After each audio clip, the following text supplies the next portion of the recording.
Here I have Realme GT Neo 3, and today I'm going to show you how to enable camera watermark on this device.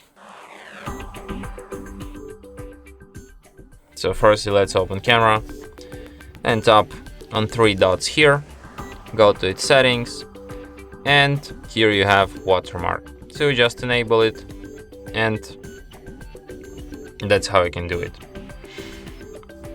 And as you can see now, every photo I take will be marked with the watermark, just like this.